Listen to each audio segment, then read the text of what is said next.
Hi friends, welcome to Sai cave channel. இன்றைக்கி பரோட்டாவுக்கு சூப்பரான ஒரு சால்னா ரெசிபி தான் பார்க்க போகிறோம். இது அப்படியே கடையில் உள்ள டேஸ்ட்லேயே இருந்துச்சுங்க. அவ்வளோ டேஸ்ட்டாக இருந்துச்சு. கண்டிப்பாக ட்ரை பண்ணி பாருங்கள். தேங்காய் அரை மூடி தேங்காயாச்சும் இதுக்கு தேவைப்படுங்க. புதினா கண்டிப்பாக கொஞ்சமாச்சும் தேவைப்படும்.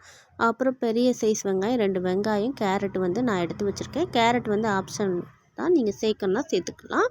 இப்போ தேங்காய் கூட இவ்வளோ முந்திரி நம்ம சேர்த்துக்கணும். அப்போ தான் நமக்கு சால்னா நல்லா ஒரு கெட்டி பதத்துக்கு கிடைக்குங்க. இப்போ தாளிச்சுக்கலாம். இதில் பார்த்திங்கன்னா ஏலக்காய், பட்டை, கிராம்பு எல்லாமே சேர்த்துருக்கேங்க. 2 பெரிய சைஸ் வெங்காயம் கட் பண்ணி வச்சுருந்தேன், அதையும் சேர்த்துக்கிறேன். இது கூட 2 பச்சை மிளகா சேர்த்துருக்கேன். இதையும் நல்லா வதக்கிக்கலாம்.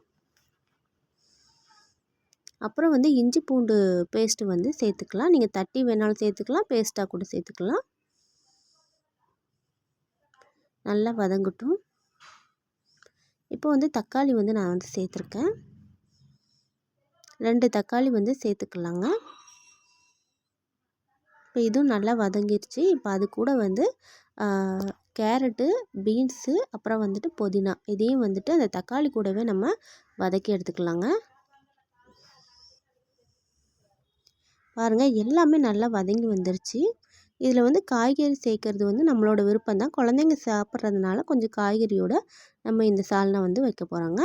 இப்போ இதில் மிளகாத்தூள், மல்லித்தூள், கரம் மசாலா, கொஞ்சம் சிக்கன் பொடி சேர்த்துக்கலாம். இதெல்லாம் சேர்த்து நல்லா கலந்து விட்டுக்கலாங்க. பாருங்கள், சூப்பராக வந்துருச்சு. எண்ணெயும் பிரிஞ்சு வந்துருச்சு. அடுத்ததாக நான் இதில் சோயா சேர்த்துக்க போகிறேன். ஏன்னா குழந்தைங்க நல்லா சோயாலாம் விரும்பி சாப்பிடுவாங்கங்க. இது சேர்த்துட்டு அடுத்தது தேங்காய், அரைச்சி வச்சுருக்க தேங்காய் சேர்த்து இது கூட கொஞ்சம் தண்ணியும் சேர்த்து நம்ம கலந்து விட்டுறலாம். பாருங்கள், எவ்வளோ சூப்பராக இருக்குது பார்க்குறதுக்கேன்னு. இது நல்லா கொதி வந்தால் போதுங்க, நமக்கு சால்னா ரெடி ஆயிரும். இதில் முக்கியமாக ஒன்று சேர்க்க போகிறாங்க, கடலை மாவு தான். இதில் கொஞ்சமாக தண்ணி விட்டு கரைச்சி கடலை மாவு சேர்த்துக்கலாங்க. இது சேர்க்கும்போது டேஸ்ட்டு சூப்பராக இருக்குங்க. அது மட்டும் இல்லாமல் கிரேவி திக்னஸும் நமக்கு கிடைக்கும்.